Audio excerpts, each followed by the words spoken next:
Hello, my name is Nicolette. In this film, we'll take a look at the different parts a reference consists of, and some of the different citation styles or systems of referencing that we can use. Another word for reference is source reference or bibliographic citation. A reference helps your readers to accurately identify the origin source you've used in your text, and the way in which we refer has evolved over hundreds of years.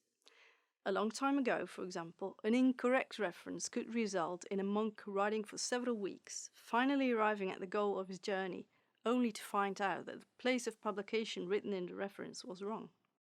Of course, this was long before mobile phones and the internet, but an inadequate reference can still have disastrous consequences even nowadays. Take the example of Karl Theodor zu Guttenberg, Germany's former Minister of Defense, who in 2011 lost his doctor's degree and all his political commitments due to the fact that he had copied major parts of his doctoral thesis. Subsequently, he became known as Googleberg. For your reference to be correct and understandable, several parts need to be included. Obviously, the title of the work you're referencing needs to be there, as well as the author. And if we look at books, for example, we notice these can come in different editions. Sometimes revisions, adaptations, or changes have taken place between these different editions. This is why you need to include the year of publication and edition number of your reference, so your reader knows exactly which source you've used. The same goes for a book's publisher and place of publication, because these factors can affect the way a book looks. Imagine someone has another edition of the same book. The page numbering might be different, and that will make your source even harder to find. So, how do you refer to different sources? When your source is a book, you need to include the title, as we saw earlier, the author, the year of publication, the publisher, and the place of publication. But if the work you used is a chapter in an anthology with different parts written by different authors, you need to give the title of the anthology as well as the title of the chapter that you used. The same goes for the authors and the editors, who are the people putting together the different chapters in the book. The names of both authors and editors need to appear in your reference. Now let's take a look at articles in scientific journals. We see several similarities with the contributions in an anthology. You need to include the title of the article, its authors, and the year the article was published. But your reader also needs to know the journal in which article was published, the volume, and the issue number. These numbers make it easier to discern where exactly the article can be found, because a journal can publish several issues per year, and it may have published one volume per year since the 1800s, for example. Also, you need to give the page numbers of the article you've used.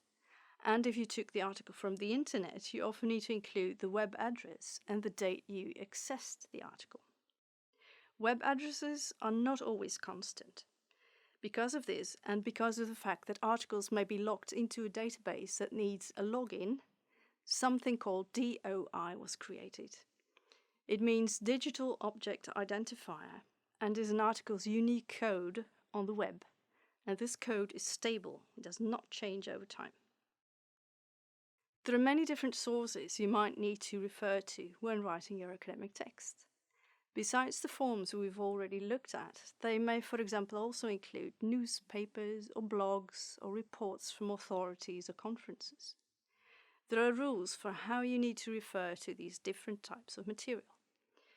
Exactly what these references will look like depends on what reference system you use.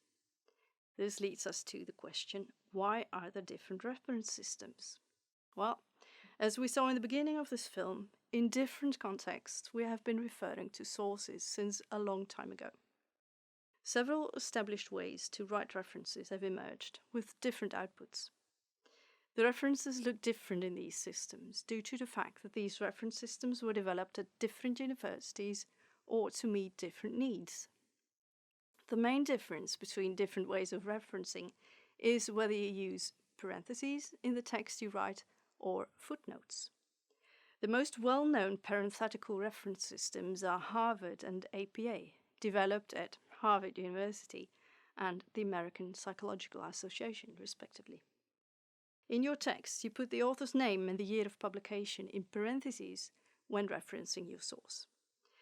Your reader then knows that there is a description of this particular reference in your reference list, which is a list with all the sources that were used, usually in the end of a text. The Harvard system was developed mainly by biologists, but it has later on become big within humanities and social sciences. APA was originally developed by psychologists, but is also widely used within social, behavioral, and health sciences. Now, the Oxford and Vancouver systems are based on notes. This means that a reference in the text is given as an elevated number or a number in parentheses or brackets that is explained on the bottom of the page or in the end of the chapter or text. The Oxford reference system was developed by Horace Hart, who worked for Oxford University Press in the late 1800s. This is probably why most printers and publishers choose this system. Vancouver, on the other hand, was developed by the International Committee of Medical Journal Editors at their first meeting in Vancouver. Nowadays, the Vancouver reference system is mostly used in medical sciences. Which of these reference systems you need to use when writing your academic text depend on what discipline you're writing. And the context in which your text will be read also plays an important role. Some universities as supervisors prefer one system, whereas journals may prefer another one. Therefore, you should always check what applies to you before you start writing your references. But regardless of what system you use, the different parts making up the references are always the same. And they are there to help your reader find the source that you used. Good luck with your academic writing.